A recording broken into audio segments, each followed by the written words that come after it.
you're at one with nature. You're at one with the water, you're at one with your oar and with the boat and with the sounds.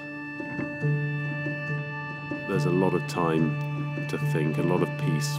Being up and getting out there with strong, like-minded people, that's the time that you feel alive.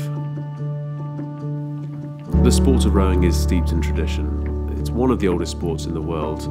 It's often described as the ultimate team sport. It takes extraordinary mental determination to become an Olympic champion. That's across the board. I've seen that in all of the athletes that I've raced and won with, whether Olympic level or world championships. The athletes are all very different personalities, they bring different strengths. We've all got different weaknesses, but everybody is hugely determined. I remember my PE teacher famously saying to my mother that I was an unremarkable pupil. And to be fair to Mr. Christensen, I wasn't particularly good at any sport. I tried football, but I was generally last pick for the team. I played rugby, and because I was the big guy, I was picked for the first 15. I was always offside and didn't know the rules. And basketball, similar. Cricket, forget cricket. Joined the Navy when I was 18 years old. I was the youngest officer in the fleet for a time, and I still hadn't picked up an oar.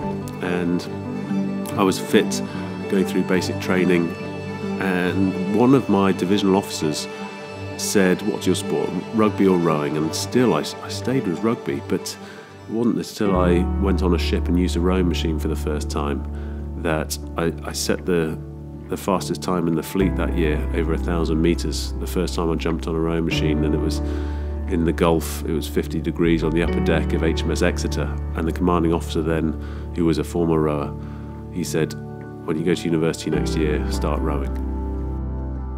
It's a very, very physiological sport, and that's why the training hours are just monumental. I mean, I look back on my rowing career and I can't imagine how I trained so hard for so long. 3 sessions a day at least, and it's not just messing around, it's hard work.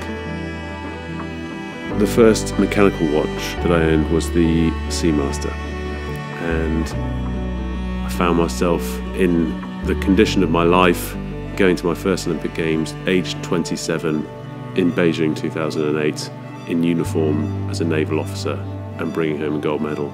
That watch was on my wrist, and it was one thing, a symbolic thing that embodies what we were, and it was the proudest moment of my life.